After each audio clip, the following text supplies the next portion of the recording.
नमः श्रीवर्धमानाय निर्धूतकलिलात्मने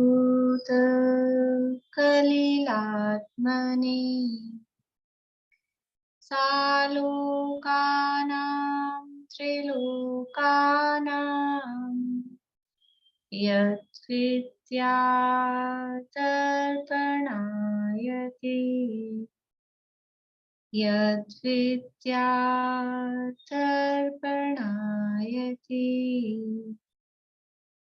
सकल पापमल प्रक्षालक श्रीवर्धमान को करुण मन लोकालोक प्रकाशित करने जिनकी विद्या है दर्पण जिनकी विद्या है दर्पण।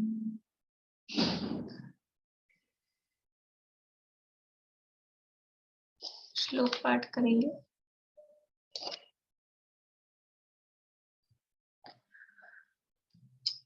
रत्नगण शावकाचार्य नाम का ये ग्रंथ है। इसके अंतर्गत सम्यक दृष्टि के 8 अंगों की चर्चा अपनी चल रही है और उन 8 अंगों में निशंकित, निकांक्षित और निर्विचिकित्सा 3 अंगों की चर्चा के बाद में चौथा अंग है अमूढ़ दृष्टि।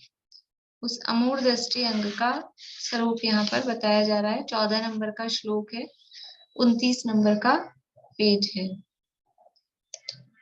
का पथे पथि दुःखानां का पथस्थेप्य सम्मतिः असंप्रक्तेरनुत्कीर्ति रमूढा दृष्टिरुच्यते।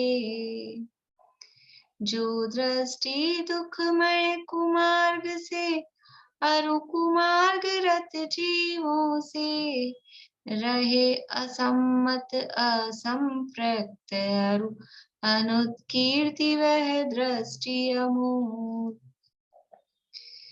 नरक, तिर्यंच, कुमनुष्य आदि गतियों का घोर दुखों का मार्ग, ऐसा जो मिथ्या मार्ग उसकी तथा कुमार्गी अर्थात मिथ्या मार्ग पर चलने वाले जीवों की, चलने वाले पुरुषों की, जो मन से प्रशंसा नहीं करता, वचनों से स्तवन नहीं करता तथा काय से हाथ की अंगुलियां नखादि मिलाकर सराहना नहीं करता, वह अमूढ़ दृष्टि है।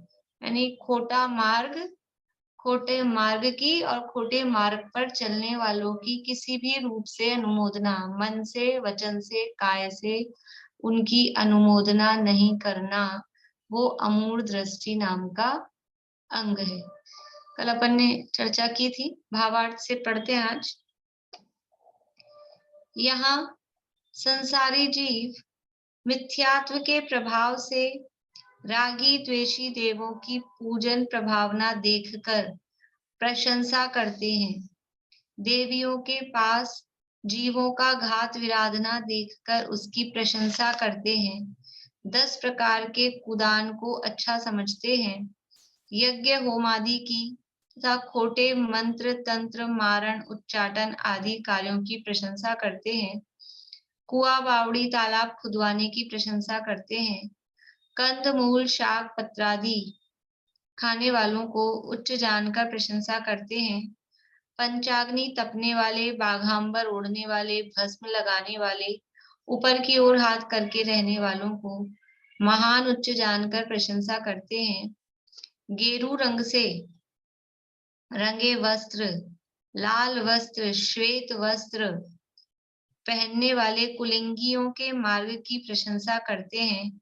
खोटे तीर्थों को और खोटे रागी द्वेषी मोही वक्र परिणामी शस्त्रधारी देवों को पूज्य मानते हैं। जोगिनी यक्षिणी क्षेत्रपाल आदि को धन को देने वाला व रोगादि को दूर करने वाला मानते हैं। यक्ष क्षेत्रपाल पद्मावती चक्रेश्वरी इत्यादि को जिन शासन के रक्षक मानकर पूजते हैं। ये सब क्या है? ये सब मूढ़ता है। यहाँ बात चल रही है अमूढ़ दृष्टि अंग की। अमूढ़ दृष्टि का मतलब है कि खोटे मार्ग में, खोटे मार्ग वालों में धर्म बुद्धि नहीं करना, वो है अमूढ़। अमूढ़, मूढ़ नहीं का मतलब होता है मूर्खता।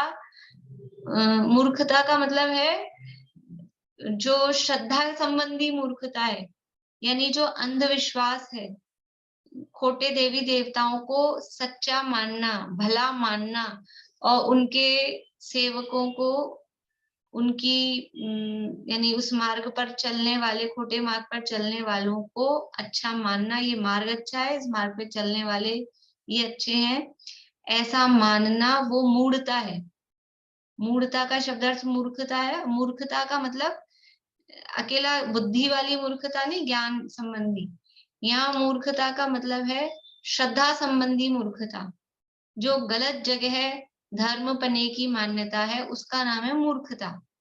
यानी जिसे हम बोलते हैं ना, अंधविश्वास कोई करता है तो बोलते हैं क्या मूर्खता कर रहे हो, ये भी कोई मतलब ऐसे कोई इस तरह के काम होते हैं तो अपन ऐसा बोलते हैं, ये क्या मूर्खता वाला काम कर रहे हो, इस तरह का। तो यहाँ मूढ़ता का मतलब कि जो खोटा मार्ग है, जो गलत मार्ग है, यानी जो धर्म नहीं है, सीधी सी बात है, जो धर्म नहीं है उसे धर्म मानना वो मूर्खता है। जो धर्मात्मा नहीं है उसे धर्मात्मा मानना वो मूर्खता है। तो ये तो है मूढ़ दृष्टि। देखो अकेला मूढ़ नहीं है, मूढ़ दृष्टि। दृष्टि का मतलब है श्रद्धा। तो वो जो मूर्खता है वो दृष्टि संबंधी, श्रद्धान संबंधी, यानी श्रद्धान में, मान्यता में विपरीतता।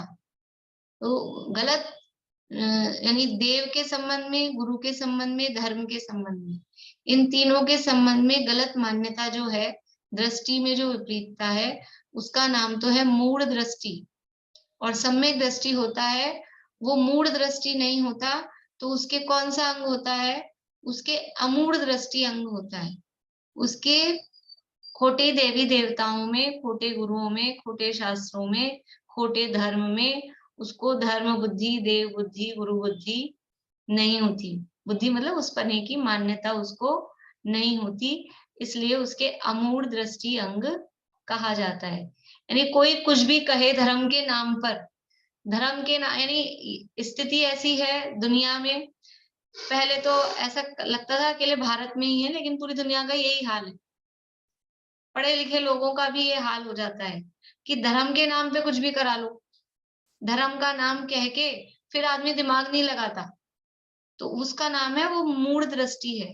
वो धर्म में उसकी जो यानी बुद्धि है, उसकी जो मान्यता है, वो मूर्खता भरी होती है।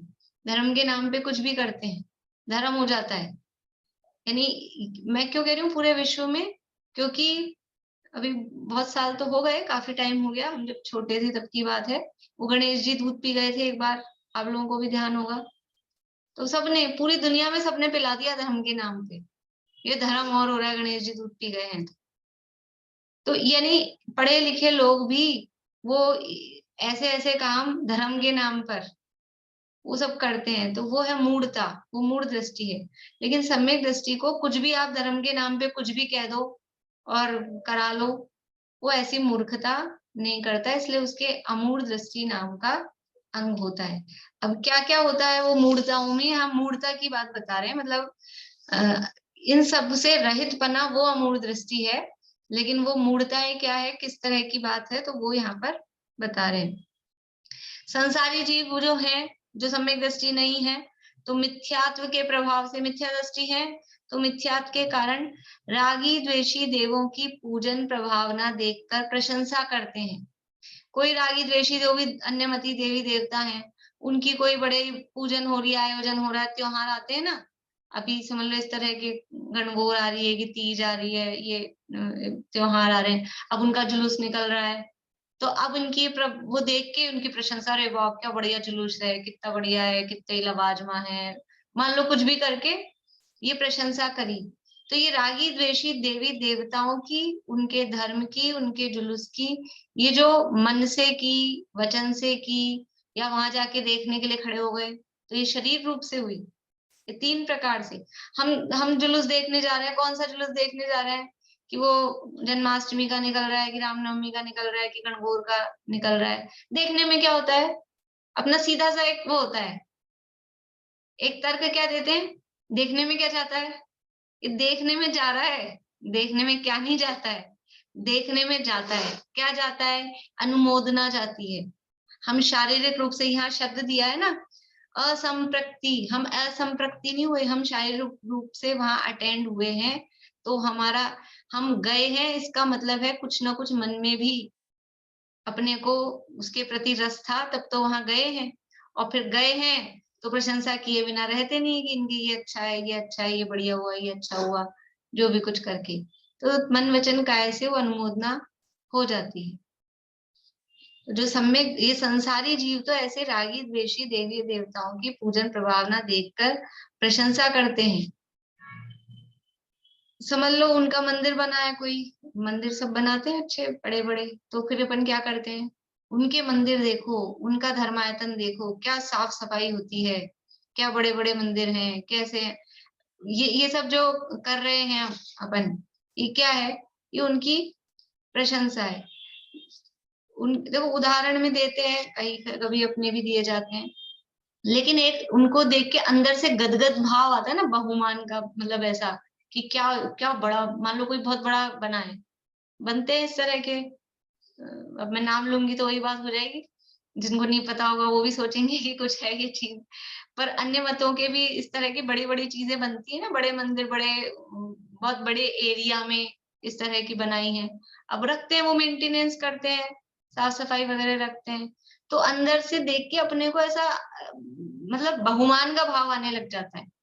एक तो उदाहरण में कोई बात कहना, वो बात, और एक अंदर से कि वाह क्या बनाया है इन्होंने, गजब का बनाया है, ऐसा वो बहुमान का भाव, तो ये वो उनकी प्रशंसा का, अनुमोदना का भाव हो जाता है। देवियों के पास जीवों की घात विराधना देखकर उनकी प्रशंसा करते हैं। अभी जितनी भी टाइप की देवियां होती हैं, तो वो देवियों के पास ज्यादातर इसी तरह का होता है कि उनके सामने फिर वो कुछ बलि वली चढ़ाने का इस तरह का आयोजन वहां पर होता है, तो वो जीवों की घात विराधना देखकर कोई उसकी प्रशंसा कर रहे हैं। 10 प्रकार के कुदान को अच्छा समझते हैं। अभी 10 प्रकार के कौन से कहे हैं वो देख नहीं पाई मैं, कि अलग अलग टाइप के समझ लो, जैसे कल जो एक अपन ने चर्चा की थी ना, रक्तदान, तो अपने यहाँ दान 4 प्रकार के गए हैं। कौन से 4 प्रकार के गए हैं? दान 4 प्रकार, 4 संघ को दीजिए, 4 प्रकार के दान है। औषधि शास्त्र अभय आहारा, ये 4 प्रकार के दान है, औषधि दान, शास्त्र दान, अभय दान और आहार दान। इसके अलावा कोई भी दान ये जिन मत में नहीं कहा गया है। तो रक्तदान कहा है क्या? नहीं कहा। कन्यादान कहा है क्या? ये जैन धर्म में नहीं होता है, अन्य मतों में तो कन्यादान करना बड़ा धर्म का काम, पुण्य का काम माना जाता है, जिसकी नहीं हो लड़की तो दूसरे की लड़की की शादी में कि हम करेंगे कन्यादान, ऐसा करके कन्यादान करते हैं। तो ये जो 10 प्रकार के कुदान है ना, वो इसी टाइप के दान है, मतलब इन्हीं तरह के कुछ नाम होंगे 10 प्रकार के। तो ये दान 4 ही कहे गए हैं, और वो 4 दान जो हैं वो किस लिए है, उनको स्थान क्यों मिला, कि वो मोक्ष मार्ग में सहायक होते हैं। मोक्ष मार्ग में आहार जो लिया जा रहा है, किसको दिया जा रहा है आहार दान? आहार दान नाम कब पाया जाएगा, कि जो मोक्ष मार्गी जीव है उनको जो आहार दिया जा रहा है, तो वो आहार दान है। मोक्ष मार्गी जीव है, उनको जो औषधियां, शुद्ध प्रासुक औषधि दी जा रही है, वो औषधि दान है। मोक्ष मार्ग का ज्ञान बताना, ज्ञान देना, वो ज्ञान दान है। इंजीनियरिंग का, डॉक्टरी का, इसके लिए हम पढ़ाई में पैसा दे रहे हैं, या वो पढ़ाई का ज्ञान करा रहे हैं, तो ज्ञान दान है, वो नहीं है। ज्ञान का मतलब है आत्मज्ञान। आत्मज्ञान संबंधी जो ज्ञान हम दूसरे को दे रहे हैं, उसका नाम है ज्ञान दान। और अभयदान, अभयदान की जीवों की व्यवहार से इस भव में प्राणों की रक्षा हो सके, क्योंकि वो जो भी भव मिलता है वो जीव उस भव में समझ लो एकत्व करके रखता है, उसमें उसका एकत्व होता है, तो उसको वहां निराकुल रूप से जीवित रह सके व्यवहार से वो। और वास्तविक अभयदान क्या है, कि अपने को अपने जीवत्व का ज्ञान हो जाए, कि मैं जीव हूँ, जीव कभी मरता ही नहीं है, इसका नाम है असली अभयदान। मुझ में अस्तित्व नाम का गुण है, मैं अजर अमर अविनाशी तत्व हूँ, देह मरे पर मैं नहीं मरता, इसका नाम है अभय दान। ये बात बता देना, ये बात समझा देना किसी को, तो उसका नाम है वास्तव में अभय दान। तो जो मोक्ष मार्ग में काम आए वो सच्चे दान है। बाकी के जो अलग 10 प्रकार के कुदान है और उसको अच्छा समझते हैं, ये दिया वो दिया, अंग दान और नेत्र दान और रक्तदान, ये कोई दान नाम की दान चीजें नहीं है। फिर तो मांस दान करेंगे कि हम तो दान दे रहे हैं, फिर तो इस टाइप के दान हो जाएंगे। तो ये वास्तव में वो खोटे दान है, कुदान है। बोलिए रत्न जी। नहीं, आपने कहा जैसे किसी मंदिर में बहुत अच्छा मेंटेनेंस हो, साफ सफाई हो, वहां की कलाकृति बहुत अच्छी हो, उसकी तारीफ करें तो ये जरूरी थोड़ी कि हम उसके अंदर में देवी देवता या कुदेव उनकी तारीफ कर रहे हैं। हाँ, वो उसकी कलाकृति की है, वो तारीफ की जाती है, लेकिन फिर भी मतलब अपने मन में ऐसा आता है, अगर इस तरह का आ रहा है अपने, मतलब इसमें साथ में एक कंपैरिजन भी होता है, और फिर अपन ऐसे बोलते हैं अपने मंदिरों में तो कुछ नहीं है, उनके देखो उनके क्या होता है। तो इसका मतलब अपन अपने जो सच्चे वितरागी भगवान के मंदिर हैं उसको हीन बता रहे हैं, और उनकी खाली वो कलाकृति से मंदिर, अच्छा मंदिर में देवता नहीं हो, कलाकृति खूब हो, तो उस मंदिर की क्या वैल्यू है। तो नहीं, पर जहां पर प्रतिमा तो हो पर वहां सफाई नहीं हो, बिल्कुल नहीं हो, तो उसमें भी नहीं बैठते तो हैं ना। भी वहां पे विराजमान कौन है, सफाई नहीं है, वो कमी किसकी है, वो कमी तो अपनी ही है, सफाई वो करने दूसरे, वाले कौन है। नहीं तो वही तो दूसरों को देख के अपने को वो हाँ, मिलता हो वो ना। अपने को सीखने वाली बात अलग है, लेकिन वहां कंपैरिजन करके अपन क्या करते हैं कि मंदिर गए अपने, जिन मंदिर कहीं दूसरे जगह पे गए, तो ऐसा लगता है कि सब सारी जिम्मेदारी दूसरों की, मतलब जो मंदिर के वहां जो है, जो कमेटी वाले हैं, बस सारी जिम्मेदारी उन्हीं की है। अपन जाके क्या कर रहे हैं, दिवाली के दिन मंदिर में आते हैं, साल भर कोई मंदिर मान लो नहीं आते, दिवाली के दिन मंदिर आते हैं, बाजार से थैली में डब्बे में लड्डू खरीद लाते हैं, वहां आके लड्डू चढ़ाते हैं, और थैली कागज सब वहीं छोड़ जाते हैं। गंदगी कौन फैला रहा है, कौन फैला रहा है, और फिर कहते हैं दूसरों के यहाँ देखो वहां ऐसी सफाई है, ये है वो है। तो ये तो मतलब ये तो मैंने मोटा स्थूल उदाहरण दिया है। ऐसे ही जिन मंदिर की साफ सफाई स्वच्छता की जिम्मेदारी हमारी, खाली हम बातें कर जाएं, बोल जाएं मंदिर देखो ऐसा गंदा हो रहा है, जाले पड़ रहे हैं, सफाई नहीं है, तो हम करें ना, फिर खुद करें, खुद करें। तो ये तो हमारी जिम्मेदारी, दूसरों को मंदिर को देख के हम ये सीख ले लें कि अपन भी ऐसा साफ सफाई रखें, वो बात तो ठीक है, लेकिन अपने मंदिर तो ऐसे गंदे होते हैं, उनके मंदिर ऐसे साफ सुथरे होते हैं। तो मंदिर में, लेकिन वास्तव में मंदिर का मतलब उसकी पूज्यता किससे है कि वो भगवान जो उसमें विराजमान है। तो हमारे यहाँ जो भगवान विराजमान है उनसे उत्कृष्ट और कोई नहीं है। तो बाहर में कलाकृति अच्छी हो, भले ही ना हो, साधारण सी दीवार हो, लेकिन जो परमात्मा अंदर है, वीतरागता, वीतरागी भगवान, सर्वज्ञ भगवान, उससे उच्च कुछ भी नहीं है। तो साफ सफाई वाली जो बात है, तो वो हमारी ही जिम्मेदारी है, ये हमारी कमी है कि हम क्यों नहीं साफ सफाई रखते हैं। तो वो भले ही हम सीख ले लें उससे कि हमें भी ऐसी साफ सफाई रखनी चाहिए अपने मंदिर में। ये कोई उसकी जिम्मेदारी नहीं झाड़ू लगाने वाले की। तो पुराने जमाने में अभी टोडरमल जी के जो सुपुत्र थे, गुमानी राम जी, उनकी एक मतलब उन्होंने एक अपना पद्धति चलाई थी, मतलब बहुत कड़क थी पद्धति चलाई, मतलब वो बहुत स्ट्रिक्ट थी। तो जिन मंदिर में अंदर दूसरे लोगों का प्रवेश नहीं था, अंदर मंदिर की साफ सफाई, जैसे वेदी में जहाँ, जिसे गर्भगृह कहते हैं, आजकल तो क्या हॉल जैसे मंदिर होने लग गए, वरना पहले वो वेदी वाला एरिया थोड़ा ऊंचा उठा के अलग बनाते थे। तो बिना, अभी भी यही नियम है लेकिन लोगों को पता नहीं है, बिना शुद्ध वस्त्र पहने वेदी को छूना नहीं चाहिए, छू नहीं सकते हैं। वेदी, वेदी कह रही हूं मैं, कितनी भी बड़ी वेदी हो, स्त्रियों को तो छूना ही नहीं चाहिए। और जो शुद्ध वस्त्र पहन के यानी धोती दुपट्टा के बिना है, और वो पीछे आते हैं अपन मंदिर के पीछे, भगवान की वेदी के पीछे, और सब यूं यूं कुछ तो पूरे ही चिपक जाते हैं वहीं। छूना नहीं चाहिए, वेदी को नहीं छूना है शुद्ध वस्त्रों के साथ, और स्त्रियों को नहीं छूना है। तो वो पहले वो स्ट्रिक्ट थे, वो मर्यादा पूरी होती थी। तो मंदिर के अंदर कोई भी झाड़ू पोछा भी कोई अजैन और मतलब ये माली वाली नीच जाति की कोई भी ऐसे आके नहीं लगाते। तो खुद जैनियों का ही काम होता है ये साफ सफाई करने का, अपनी ही जिम्मेदारी है। तो ये तो अपने को सीखना चाहिए कि अपन ही करें, अपन ये दूसरों के काम क्यों है, और फिर उतना ही बनाए, उतनी ही व्यवस्था रखें कि साफ सफाई अच्छे से उसमें हो सके। और बोलिए। मैं बोल रही हूँ कि जैसे अपने इतने मंदिर जीर्ण शीर्ण है, तो वो तो हम लोग ठीक नहीं करते हो, जो नए नए मंदिर बन रहे हैं तो वो क्या मतलब ये वैसे सही है? अपना प्रकरण नहीं है, वो विषयांतर हो रहा है, लेकिन बस मैं शॉर्ट में जवाब दे रही हूँ कि नए मंदिर बन रहे हैं तो उसका निषेध नहीं होना चाहिए। मंदिर हमेशा धर्म की प्रभावना के ही होते हैं, कारण होते हैं। तो मंदिर बन रहे हैं वो अच्छी बात है। हाँ, जो नहीं संभाले जा रहे हैं हमको ये सोचना चाहिए कि हम उनकी संभाल करें, लेकिन नए मंदिर क्यों बन रहे हैं, पुराने नहीं संभल रहे, ऐसा जहाँ जरूरत है वहां बनेंगे, बनने चाहिए, प्रभावना ही होती है। अपन अपनी शक्ति बढ़ाएं, संभालने की शक्ति बढ़ाएं।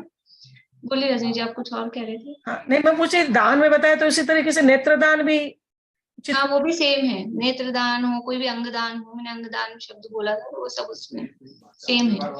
कोई पर्टिकुलर इमरजेंसी है, कोई बात है, तो वो बात अलग है। मतलब पर्टिकुलर परिस्थिति वाली बात अलग होती है, और सामान्य रूप से दान के भावना, मतलब उसको दान समझ के दान देना, वो कोई धर्म नहीं है, दान नहीं है। अब जैसे बच्चे बोलते हैं कि भगवान तो सब एक होते हैं, आप भेदभाव करते हो, तो फिर उनको कैसे समझाएं ये सब चीजें? देखो, भगवान सब एक नहीं होते। अभी जैसे फिर कोई बच्चा ऐसा कहे, क्लास में आप अपन पढ़ रहे हैं, सब क्लास में सब बच्चे पढ़ रहे हैं, फिर टीचर क्या करती है, किसी को तो 100 में से 50 नंबर दिए, किसी को 100 में से 70 नंबर दिए, किसी को 100 में से 10 ही नंबर के, बहुत भेदभाव करती हैं। ये भेदभाव है क्या? भेदभाव है क्या? योग्यता होनी चाहिए ना। तो भगवान की जो क्वालिटी है वही तो होगी। रागी देशी को भी भगवान कैसे माना जाएगा? अभी देखिए, विषयांतर अपन नहीं हो, प्रश्न संबंधित ही करें। बोलिए निशा जी। मैम मैं ये कह रही थी, जैसे आपने अंगदान के लिए बोला, मरने के बाद जब अंगदान हो जाता है तो उसमें तो कोई वो नहीं है, क्योंकि वो तो अपना शरीर ही नहीं रहा, आत्मा तो निकल ही गई। देखिए, जैसे ही शरीर में से, ये शरीर में निरंतर वैसे भी अंदर स्थावर जीव तो हैं ही, त्रस जीव भी होते हैं, लेकिन जैसे ही जीव अच्छा। निकल जाता है तो अंतर्मूर्तवाद ही बहुत ज्यादा मल्टीपल, मतलब क्या बोलते हैं, बहुत ज्यादा जीव उत्पन्न हो गुणाकार जाते रूप में हैं। इसमें त्रस जीव पैदा होने लगते हैं हर समय। अच्छा। अभी समय तो छोटा है, हर मिनट समझ लो, हर सेकंड में, हाँ हाँ मतलब हाँ हाँ हाँ। बहुत गुणाकार रूप से वो जीव बढ़ते हैं। तो वो जो अंगदान वगैरह जो भी हो रहा है उसमें वो उन त्रस्त जीवों का बहुत घात होता है, घात होता इधर से है, उधर सही है, ट्रांसफर करने मतलब में, वो सही नहीं है। इसलिए वो उचित नहीं होता है। हाँ ठीक है मैम। देखो, अपने यहाँ मुनिराज जब धूप से छाया में जाते हैं, छाया से धूप में जाते हैं, तो आपने सुना होगा पीछे से परिमार्जन करते हैं, है ना? क्योंकि वो अलग अलग, धूप में होने वाले जीव अलग, छाया में होने वाले जीव अलग। तो वो धूप से छाया में जाते हैं तो मर जाते हैं, छाया से धूप में जाते हैं तो वो मर जाते हैं। तो ऐसे ही अपनी बॉडी के टेम्परेचर के हिसाब से जो जीव हैं, अब इधर से निकाल के उधर ट्रांसफर किया जाएगा, तो वो सब जीवों को, वो पूरा उनका एनवायरनमेंट चेंज होगा, वो सब जीव मरते हैं, इसलिए उसमें बहुत घात होता है। ठीक है ना? सामान्य रूप से ये करने योग्य कार्य नहीं। मैं बार बार मैं वर्ड बोल रही हूँ, सामान्य रूप से, मतलब अपन एक धर्म के नाम पे करो, वो कोई धर्म नहीं है, वो करने का काम नहीं है। उसकी परिस्थिति कोई किसी की कैसी बने, वो एक अलग बात है। ठीक है? बोलिए विनीता आंटी। आवाज बंद हो गई आपकी। ओहो, क्या हाँ, बात हुई? बोलिए। हाँ जी, आ रही है आवाज? हाँ आई। हाँ, आ रही है। मैं ये कह रही, मैं आजकल कर्नाटक में हूँ, यहाँ पर एक भी मंदिर आत्मा नहीं मिली, तो मैंने ऐसे ही अपना काम चलाया, तो क्या करे, मजबूरी है।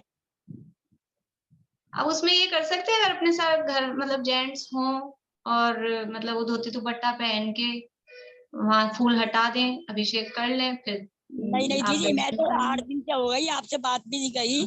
मैंने जैसे जैसे ही पूरी कर्नाटक में, मुझे नहीं पता हाँ, था नहीं कर्नाटक मिलता में है वहाँ, मुश्किल होता है, नहीं मिल पाता है। तो है वो ना। तो सुबह क्या है, वो जो भी अभिषेक कर रहे हैं उनको थोड़ा निवेदन करें, कुछ करें, तो वो फिर कर देते हैं उस हिसाब से। आप, थोड़ा उनको पर दान मेरा तो दक्षिणा, निकल गया, दान कल मैं दक्षिणा वापस आ दे दो कि जाऊंगी। भैया आप फूल हटा दो, अब थोड़ा किसी से रुपया की पूछा माया नहीं, दिखाओ। लेकिन पूरी कर्नाटक में कोई भी ऐसा नहीं है, बेलूर हो, मूल बद्री हो, हाँ धर्मस्थल हो, कहीं भी नहीं हाँ, है सर। चलिए, ठीक है, बस यही था। बस बोलिए अंकल। जब अंगदान में 2-3 घंटे तो लगते ही लगते हैं, और जीवों की उत्पत्ति भी खूब हो जाती है। हम्म। ऐसी स्थिति में जब घर पे भी जैसे कोई मान लो मौत होती है तो उसके बाद में 2-3-4 घंटे तो लोगों को इंतजार में और में बिताते हैं।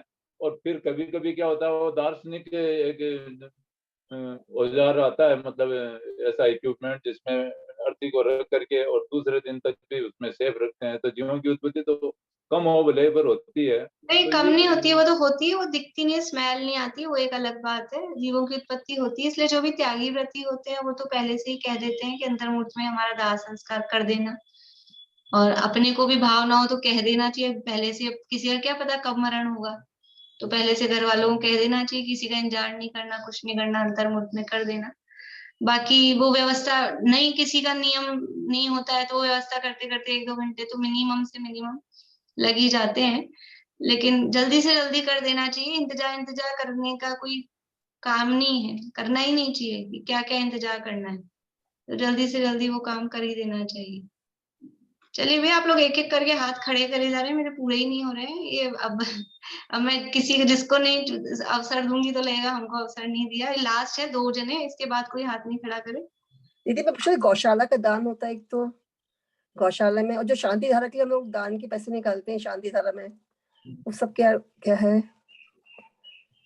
वो जो शांति धारा में भी वो जो भावना है, आप संजीव जी के प्रवचन सुनेंगे, इस संबंध में विशेष प्रवचन उनके हैं, वो काफी डिटेल में मतलब, और वो तो अच्छे स्पष्ट रूप से बोलते हैं। तो वो अगर उसमें वो जो भावना रहती है कि ये इस हमारी ये शांति धारा होगी तो अपना कुछ ना कुछ अच्छा हो जाएगा, तो वो भावनाएं तो गलत है। बाकी शांति धारा का जो ये पद्धति है वो भी उचित नहीं है, पर फिर भी मतलब वो जो पैसा जा रहा है वो तो चलो अपने मंदिर में ही है। और गौशाला का?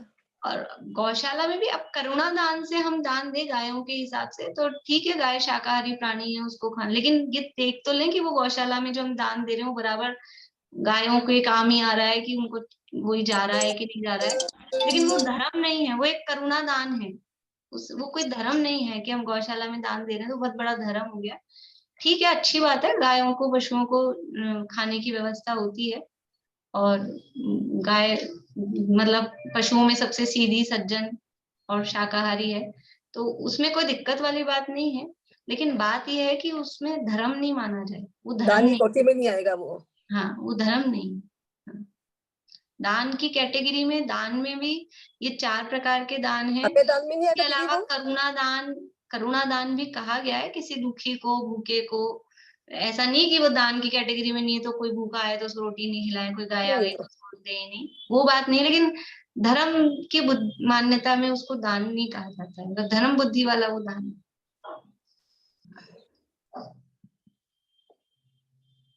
देखिए,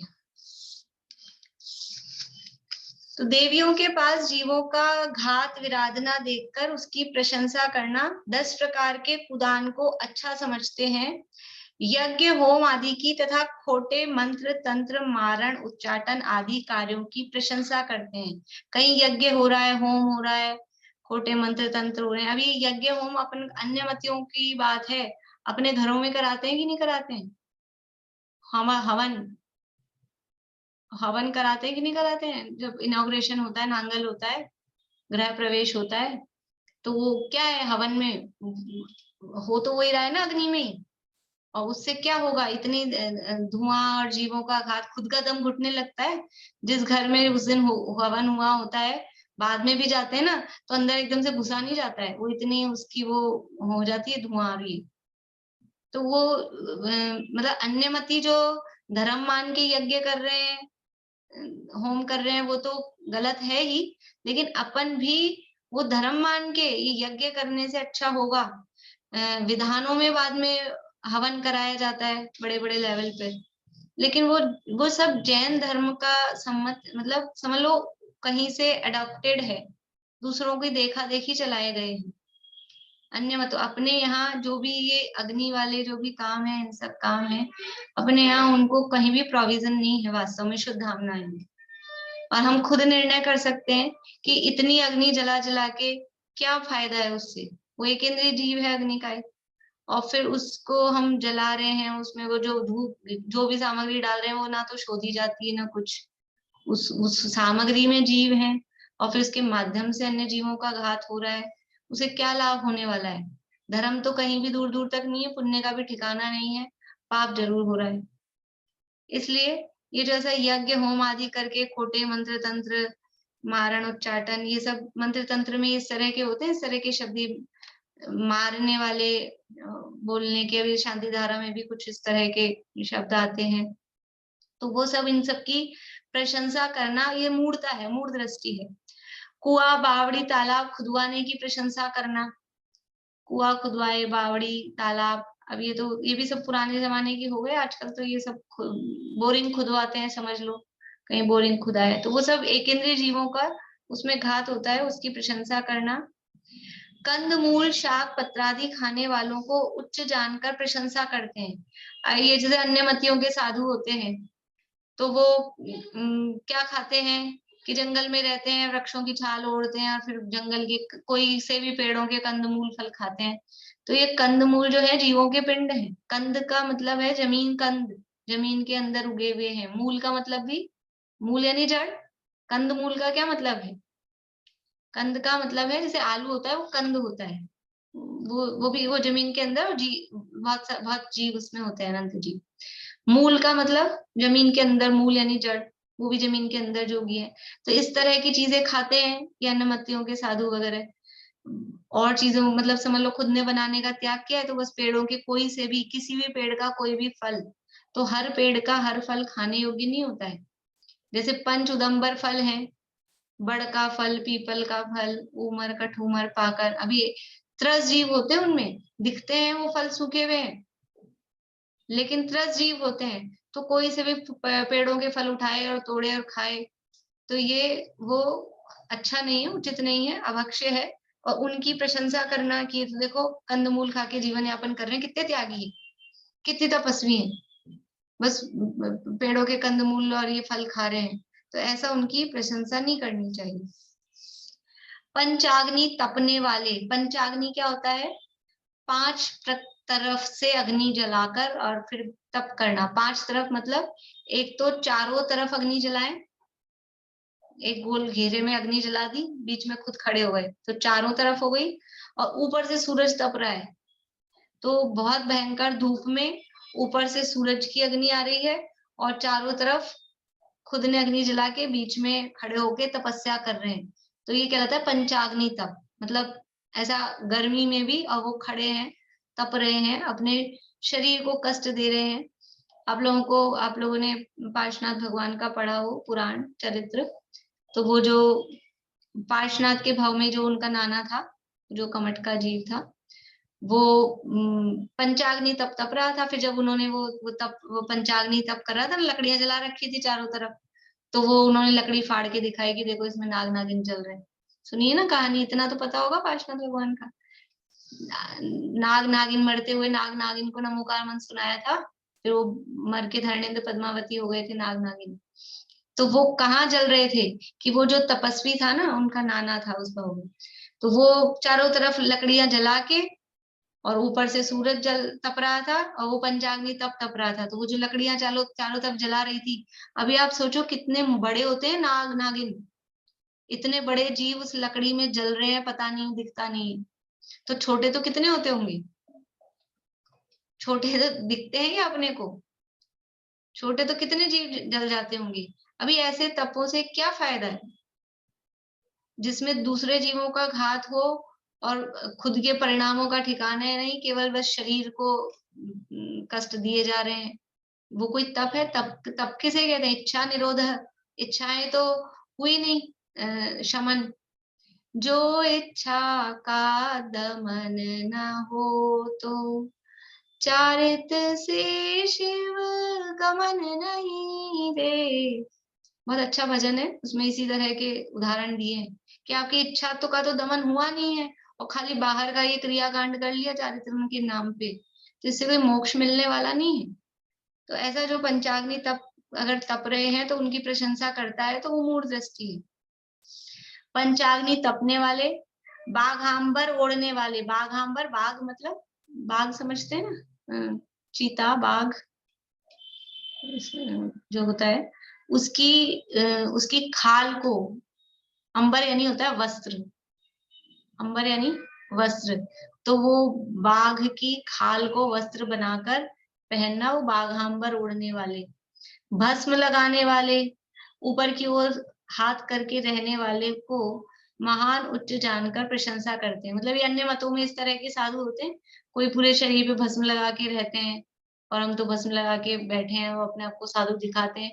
कितने कितने यानी बाहर में तपस्वी का वेश धारण करें, लेकिन अंदर से 5 पाप नहीं जाते हैं, कषाएं नहीं जाती हैं, परिणाम में कोई विशुद्धि नहीं है, कुछ भी खाते पीते हैं, भक्ष्य का ठिकाना नहीं है, हिंसा अहिंसा का ठिकाना नहीं है, और फिर उनकी प्रशंसा करती है दुनिया की, देखो ये साधु महाराज है, महात्मा जी।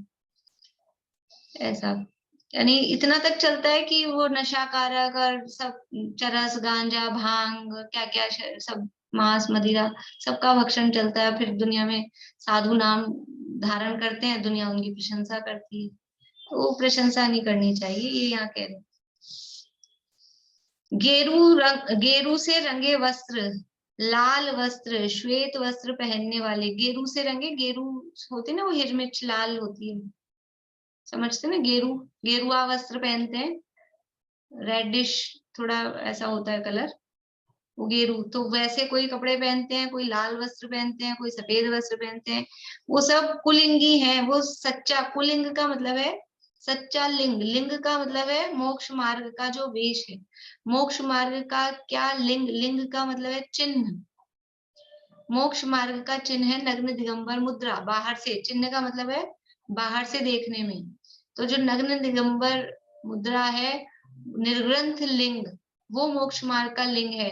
इसके अलावा कोई लाल वस्त्र पहना हो, कि सफेद वस्त्र पहना हो, कि गेरुए रंग के पहना हो, वो सब कुलिंग है, वो सच्चे लिंग मोक्ष मार्ग के सच्चे चिन्ह भी नहीं है, तो मोक्ष मार्ग तो कहाँ से होगा। ऐसे वो कुलिंग के मार्ग की प्रशंसा करना, खोटे तीर्थों को और खोटे रागी द्वेषी मोही वक्र परिणामी शस्त्रधारी देवों को पूज्य मानते हैं। खोटे तीर्थ मतलब, देखो तीर्थ किसे कहते हैं, तीर्थ किसे कहते हैं, बोलिए वर्षा जी, तीर्थ किसे कहते हैं? जो तिरावे तैरने में, बोलिए फिर से। जो तिरावे अपने को तैरने में मदद करे, मतलब हाँ, अपना, जिससे तिरा जाए, है ना, जो तिरने में सहायक हो उसे तीर्थ कहते हैं, जिससे तिरा जाए। तो किससे तिरा जाता है? गंगा तीर्थ है, गंगा में जाके नहा लो तो अपने पाप साफ, ये अच्छा काम है, कितना सरल उपाय है पापों को धोने का। तो गंगा को तीर्थ कहते हैं, गंगा यमुना सरस्वती हरिद्वार ये तीर्थ कहे जाते हैं। ये वास्तव में तीर्थ क्या है? जिससे तिरा जाए। तो किससे तिरा जाता है? असली तीर्थ क्या है? असली तीर्थ है रत्नत्रय। कहाँ से तिरना है? संसार से तिरना मतलब पार उतरना। तो कहाँ से पार उतरना है? दुखों से पार पाना है, संसार से पार पाना है। तो वो तीर्थ क्या है? कि वो रत्नत्रय ही तीर्थ है वास्तव में, असली उसका नाम तीर्थ है। और व्यवहार में आए तो वो रत्नत्रय की प्राप्ति किसके माध्यम से होगी, कैसे होती है? तो वो जिनवाणी ही वास्तव में तीर्थ है, जिनवाणी की शरण। अब जिनवाणी कहा है तो देवशास गुरु तीनों उसमें गर्भित हैं, क्योंकि देव की वाणी ही, गुरु की वाणी ही वो जिनवाणी है। तो वो देवशास गुरु ही वास्तव में सच्चे तीर्थ हैं, उन्हीं के माध्यम से तिरा जाता है। अब ये खोटे तीर्थ की जो वास्तव में तीर्थ तो नहीं है, लेकिन केवल जहां जाके जीव अपने पापों को करके, और वो बल्कि स्वच्छंदता धारण करता है, पापों को छुपाता है, बस तिरता विरता कुछ नहीं है, वो ऐसे खोटे तीर्थ हैं। असली गंगा क्या है? अपन ने पढ़ी थी, स्तुति का अर्थ किया था। असली गंगा क्या है? सांची तो गंगा ये वीतरागवाणी। असली गंगा, गंगा का मतलब वहां पर है तीर्थ, गंगा को तीर्थ कहते हैं ना। असली तीर्थ क्या है, कौन है? कि वीतरागवाणी ही असली तीर्थ है, कि जिससे पार उतरा जाए। और खोटे तीर्थों को खोटी रागी द्वेषी देव देवताओं को पूज्य मानना वो वास्तव में ये मूढ़ता है, ये मूर्खता है कि बस अपन तो गंगा नहाया है, गंगा जी में स्नान किया है और अपने तो हो गया सारा काम। ये ऐसे काम नहीं होता है। असली गंगा नहाना क्या है? रोज गंगा स्नान करते हैं अपन, ये जिनवाणी की गंगा में स्नान करना ये है। एक बार जाके गंगा जी में स्नान कर है उससे पार नहीं पड़ती है। ये रोज गंगा स्नान, जिनवाणी गंगा में रोज स्नान जो करता है तब जाके वो कितना मैल चढ़ा है, कितने कर्म है, अनादिकाल से लेके बांधे जा रहे हैं, बांधे जा रहे हैं, हर समय अनंत कर्म परमाणु, कितना मैल चढ़ा है। जो जिन लोगों ने ये समझ लो अधःकरण, अपूर्वकरण, अनिवृत्तिकरण जो गुण स्थानों में जो पढ़ा है ना, हर समय अनंत गुणी विशुद्धि, अनंत गुणी विशुद्धि, अनंत गुणी विशुद्धि प्रति समय होती है अपूर्वकरण में, फिर भी खत्म नहीं हो रहे कर्म, हर समय हो रही है तो भी। यानी कितनी संक्लेश, कितना चढ़ा हुआ है, कितना मैल चढ़ा हुआ है, हर समय हो रही है तो भी ऐसे नहीं हुआ कि खत्म हो गए 1 मिनट में सारे, ऐसा नहीं है। तो ये असली गंगा ये है जिनवाणी, इसमें रोज स्नान करना तब जाके पवित्रता आएगी। और एक खोटे तीर्थों को, खोटे रागी द्वेषी मोही वक्र परिणामी इनको देवों को पूज्य मानना वो मूढ़ता है। जोगिनी, यक्षिणी, क्षेत्रपाल आदि को धन को देने वाला व रोग आदि को दूर करने वाला मानते हैं। अलग अलग प्रकार की कोई योगिनियां हैं, यक्षिणियां हैं, और अभी क्षेत्रपाल आदि ये सब समझ लो अपने जैनों में चलते हैं। यक्ष, क्षेत्रपाल, इनको पूज्य मानना क्या? धन को देने वाला, रोग आदि को दूर करने वाला। देखो जिन मंदिरों में बाहर पद्मावती, क्षेत्रपाल आदि विराजमान होते ना, अंदर तो बाद में जाते हैं, पहले तो या तो बाहर ही अटक जाते हैं, और इस तरह के भी लोग होंगे जो बाहर की बाहर ही वापस आ जाते होंगे, और अंदर जाते भी हैं तो 1 सेकंड अंदर भगवान को ढोक देकर आए, और फिर ज्यादा पूजा पाठ किसकी करते हैं? इनकी, पद्मावती क्षेत्रपाल की। क्यों? क्योंकि ये तो कुछ देंगे, वो अंदर वाले तो कुछ देने वाले हैं नहीं, वो तो हाथ पे हाथ रख के बैठे हैं, कुछ करने धरने वाले तो है नहीं। ये कुछ देंगे तो इनको अपने धन देने वाला, धन, पुत्र, मित्र, संपत्ति, रोग आदि को दूर करने वाला, ये सब मानते हैं।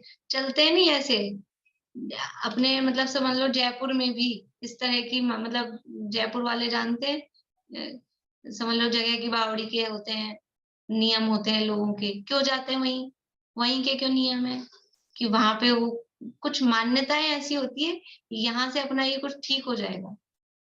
मैं कोई मंदिर भगवान की विरोध नहीं कर रही, लेकिन अंदर की मान्यताएं पता है, अपने आसपास के लोग ही होते हैं ना, अपने घरों में ही होते हैं इस तरह के लोग, तो मान्यता पता होती कि वहां इसलिए जाते हैं कि वहां पर कुछ मिलेगा, वो कुछ देंगे, करेंगे, तो उनको अपना ये धन आदि को देने वाला, रोग आदि को दूर करने वाला मानते हैं। यक्ष, क्षेत्रपाल, पद्मावती, चक्रेश्वरी इत्यादि को जिन शासन के रक्षक मानकर पूजते हैं। ये शासन देवता होते हैं, इनको शासन देवता कहते हैं, लेकिन ये कोई जिन शासन के रक्षक है इसलिए इनकी पूजा करो। रक्षक का मतलब क्या होता है? रक्षक का मतलब है ये तो सिपाही है, पहरेदार है, बॉडीगार्ड है। अब आप प्रधानमंत्री को तो पूजो मत और उसके बॉडीगार्ड की पूजा करो क्योंकि प्रधानमंत्री की रक्षा करते हैं, ऐसी स्थिति है। भगवान को तो पूज नहीं रहे, भगवान को तो मान नहीं रहे, चौकीदार को पूजा कर रहे हो आप, वो तो रक्षक है ना। रक्षक का मतलब कोई जिन शासन की रक्षा, जिन शासन अपने आप में स्वयं रक्षित है, जिन शासन की रक्षा करने की किसी को जरूरत नहीं है, ये तो खुद अपने आप को जिन शासन का रक्षक बनाकर, मानकर, ये अपनी मतलब कि हम खड़े हैं, हमको करनी है। मान लो मुझे किसी की जरूरत नहीं है, मुझे किसी से हाथ पांव दबाने की जरूरत नहीं, मैं बराबर परफेक्ट हूँ, सही हूँ, स्वस्थ हूँ, लेकिन फिर भी मेरा बेटा आके कहे नहीं मुझे आपकी सेवा करनी है और पैर दबाने लगे तो दबा ले, मुझे किसी की जरूरत है क्या? नहीं है। ऐसे ही जिन शासन को किसी की जरूरत नहीं है, वो तो स्वयं रक्षित है, लेकिन जो भक्तगण है वो कि हम खड़े हैं जिन शासन की रक्षा में, हम तैयार हैं, तो खड़े होते हैं। जिन शासन की रक्षा वो कर रहे हैं, ऐसा कोई जिन शासन कोई क्या कहेंगे कि किसी के गरज है उसको किसी की, ऐसा नहीं है। तो जिन शासन का रक्षक मानकर कि ये है तो ही जिन शासन बचा हुआ है, ऐसा जिन शासन का रक्षक मानकर उनको पूजते हैं, वो बात गलत है। वो जिन शासन के रक्षक हैं, जिन शासन के आराधक हैं, हम भी जिन शासन के आराधक हैं, और हम भी जिन शासन की रक्षा ही करना चाहते हैं। हम कोई जिन शासन का नाश करना चाहते हैं क्या? तो उस अर्थ में तो हम भी रक्षक ही हैं। जो उसकी रक्षा करना चाहता है कि जिन शासन रहे, सदा रहे, कभी उसका नाश नहीं हो, ऐसी भावना सभी भक्तों के मन में रहती है, तो सभी रक्षक है। तो फिर किसको पूजें? हम सब एक ही क्लास में और सब हमारी एक सी भावना है। तो अब सुनीता आंटी रजनी जी को पूजे और रजनी जी सविता आंटी को पूजे और सविता आंटी मनोरमा आंटी को पूजे, ये क्या है? सब एक से ही तो है, किसको पूजने की क्या जरूरत है? सब एक से है। तो इसलिए वो भी भगवान के भक्त हैं, हम भी भगवान के भक्त हैं, इसलिए वो पूज्य नहीं है। पूज्यता का आधार एक है, यानी उसकी जो कसौटी है, पूज्यता किस आधार पे होती है? पूज्यता होती है वीतरागता के आधार पे, अथवा दूसरे शब्दों में कहें तो संयम के आधार पे। संयम से जीव पूज्य होता है। मोक्षांग प्रकाशक में पहले अधिकार में दिया है, रागादि की अधिकता से और ज्ञानादि की हीनता से जीव दोषयुक्त होता है, अपूज्य होता है। अगर रागाधिक अधिक है, ज्ञान कम है, तो वो पूज्य नहीं होता है। और रागादि की हीनता से, यानी वीतरागता हुई, रागादि मंद हुए, कम हुए, वीतरागता हुई, रागादि की हीनता से और ज्ञानादि की विशेषता से, ज्ञान अधिक हो रहे हैं तो वो पूज्यता आती है। तो पूज्यता का आधार ये है। अभी हम पंच परमेश्वरियों को क्यों पूजते हैं? कि राग आदि की हीनता है। अनंत और सिद्ध भगवान तो पूर्ण रूप से वीतरागी है, और आचार्य उपाध्याय साधु उनमें भी राग आदि न के बराबर ही है। तो राग आदि की तो हो गई हीनता, और ज्ञान की है विशेषता। अनंत और सिद्ध भगवान तो पूर्ण ज्ञानधारी केवल ज्ञानी परमात्मा है, और आचार्य उपाध्याय साधु में भी विशेष विशेष ज्ञान होते हैं। अवधि ज्ञान है, मनपरे ज्ञान है, मधिशुद्ध ज्ञान में भी विशेष ज्ञान उनमें होते हैं, इसलिए वो पूज्य है पंच परमेष्ठी। और जो सब है, अब आप देख लो, ये दो क्वालिटी है क्या? और उसमें भी इंपॉर्टेंट क्वालिटी क्या है? रागादि की हीनता, वीतरागता। और उसी को दूसरे शब्दों में हम संयम से कह दें। संयम से पूज्यता आती है, वीतरागता से पूज्यता आती है। वीतरागता जहां होती है वहां सर्वज्ञता आती है अपने आप। वीतरागता और सर्वज्ञता से ही पूज्यपना आता है। बाकी रागी द्वेषी देवी देवता, जहाँ राग द्वेष साफ साफ दिख रहे हैं, स्पष्ट रूप से राग द्वेष के चिन्ह जहाँ दिखाई दे रहे हैं, अगल बगल में स्त्री खड़ी है, कहीं तलवार है, कहीं धनुष है, कहीं बाण है, कहीं गदा है, ये सब क्या है? ये सब राग द्वेष के चिन्ह है। श्रृंगार किए हुए हैं, ये किसका चिन्ह है? कैसे करते हैं श्रृंगार? क्यों करते हैं श्रृंगार? जब तक राग नहीं होता तब तक श्रृंगार नहीं होता है। बाल भी कब बनाएगा आदमी कि ये थोड़ा सा शरीर से वो है राग की ठीक ठाक कर लें? बिना राग के नहीं होता है। ये श्रृंगार का भाव जो आ रहा है, ये सब ये राग द्वेष के चिन्ह है। इसलिए ये सब जो जिन शासन के रक्षक मानकर पूजते हैं, जो कहा ना, वो जिन शासक के रक्षक देव कहे हैं, लेकिन वो पूज्य नहीं है, क्योंकि वो संयमी नहीं है। संयम से पूज्यता आती है, वितरागता सर्वज्ञता से पूज्यता आती है, इसलिए वो पूज्य नहीं है। इस तरह से ये बात यहाँ हुई है, और इसकी चर्चा कल अपन कोशिश कर लेंगे, इसको पूरा कर लेंगे कल। एक तो ये देवी देवता है, चाहे जिन शासन में माना जाए या लोक परंपरा से जो देवी देवता, वो उनका अस्तित्व कैसे शुरू हो गया, उनको कैसे लोग मानने लगे, और या फिर उन्हें भी पता चलता है कि हमें मध्यलोक में या इसमें इतने लोग, मनुष्य जीव के लोग इतना हमें मानते हैं, ऐसा उन्हें भाव होता है, वो समझ पाते हैं? हाँ, पता तो लग ही जाता होगा, उनको अवधि ज्ञान भी होता ही है, तो पता तो उनको लग ही जाता है। पता लगने में तो कोई बात नहीं है। अब ये बात जरूर है कि किसको कैसा, उनको ये भाव नहीं आता है कि वो आके यहाँ पे समझा दें कि हमको मत मानो पूजो। नहीं, उनकी क्या होती है तो उन्हें अच्छा लगता ही होगा, यश हो रहा है, कीर्ति बढ़ रही है, उसमें दोनों भाव हो सकते हैं। उनको क्या, अगर सम्यक दृष्टि है तो उसमें उनको अपना मतलब यश लगना वो नहीं लगता होगा, मतलब। और अगर वो मिथ्या दृष्टि है तो यश भी मान सकते हैं कि अच्छी बात है, अपने को मान रहे हैं, पूज रहे, मानो पूजो। मनवा पुजवा भी सकते हैं, मिथ्या दृष्टि तो चला के भी कि हमको मानो पूजो। पर सम्यक दृष्टि ऐसा नहीं करेगा, पर वो न्यूट्रल भी रह सकता है कि जो हो रहा है क्या करें, तो वो उस तरफ से न्यूट्रल भी हो सकता है ऐसे। मैम प्लीज 35वां जो श्लोक है एक बार रीड कर दीजिए ना, 35 नंबर। करते हैं, बोलिए करते हैं। पर अभी तो जैसे अपन देखते हैं अदर कास्ट के लोग, ये ज्यादातर यही लोग हैं, जैनी तो बहुत कम लोग हैं जो बिल्कुल सच्चे जैनी हैं। तो फिर ये चीजें एकदम से कैसे चेंज होती जा रही है, और सब जो जैनी है वो भी इधर ही मुड़ते जा रहे हैं। देखो सबको एक एक्चुअल में क्या है कि विषय कषायों का रस है, अनादिकाल से विषय कषायों का रस है। तो जहां अपने विषय कषायों की पूर्ति होती दिखती है वहां जीव उधर जाता है। तो ये तो है वितरागी, यहाँ तो अपने विषय कषायों का पोषण होता दिखता नहीं है, और उधर अपने विषय कषायों का पोषण होता दिखता है। और धर्म का धर्म अभी समझ लो क्यों बढ़ गया ये डांडिया वांडिया और ये सब धर्म के नाम पे चल रहा है, क्योंकि धर्म का धर्म और करना सबको, ये नाच गान मिलना जुलना लड़के लड़कियों को, तो दोनों काम हो रहे हैं, इसलिए वो बढ़ते रह रहे हैं। इसी तरह के एक उदाहरण दिया है, इस तरह के क्यों बढ़ रहे हैं, और भी तो सारे काम है, खाने पीने वाले, प्रसाद वाले, समझ लो प्रसाद के नाम पे, क्योंकि खाने पीने का ही विषय कषाय का ही रस है ना, तो वो जैसा रस है और धर्म के नाम पे भी वो मिल रहा है, और धर्म के नाम पे भी वही करना चाहते हैं। तो जो समझ लो धर्म के नाम पे जो ठगने वाले लोग हैं, जो धर्म के वो बने हुए हैं अधिष्ठाता, मतलब समझ लो पंडित नाम से, तो वो भी उसी में धर्म बता देते हैं, क्योंकि लोगों की रुचि इसी में है। तो तुम ये नाच गान करो, तुम ये खाने पीने का आयोजन करो, धर्म भी होगा और सबका अपना अपना काम चलता रहेगा। तो ये ऐसा ही, क्योंकि जीवों की रुचि ऐसी है ना, तो वो जल्दी उसी में, इसलिए महान पुण्य के उदय से ये बुद्धि हमारी सही हो, हम सही चीज को खोज सकें, हम सही निर्णय करने की तरफ जा सकें कि ये वास्तव में धर्म है कि सही है क्या काम।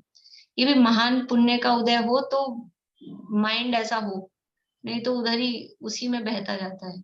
तो फिर भाग्य से ये सब अपने को मिला अच्छा सही धर्म।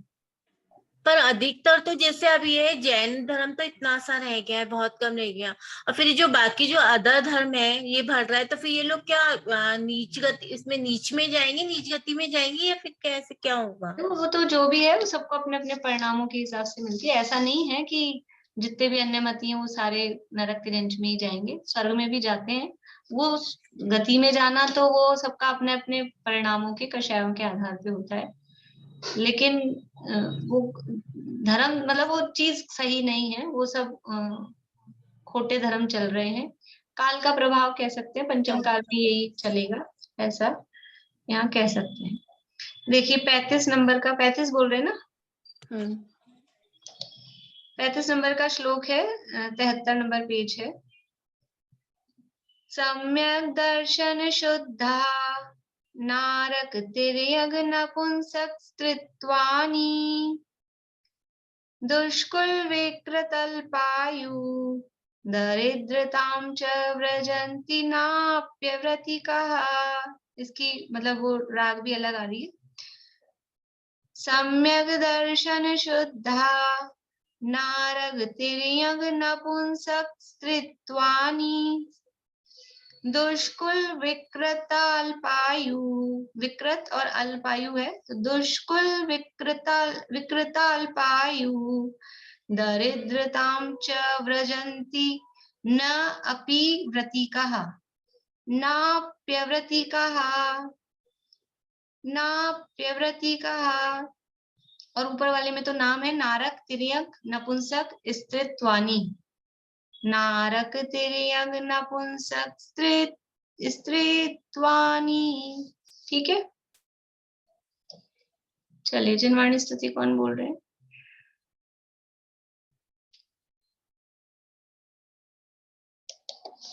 बोलिए ना।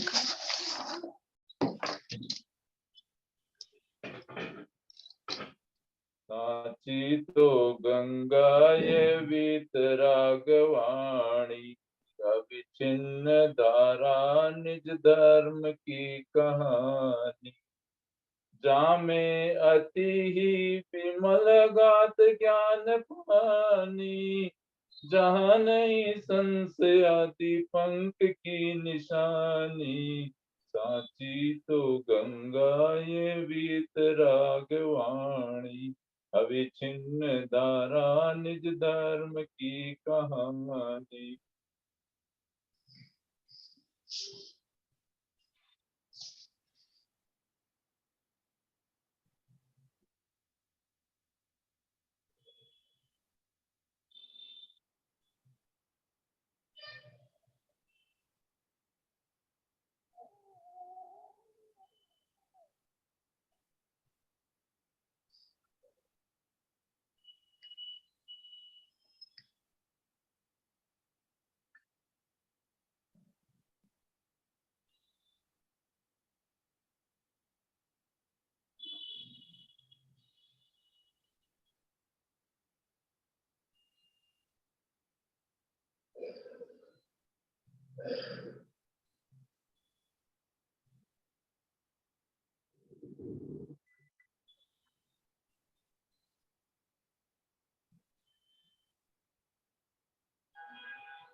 जय खुदाश्रम में जिनवाणी माता की जिनवाणी माता की जय।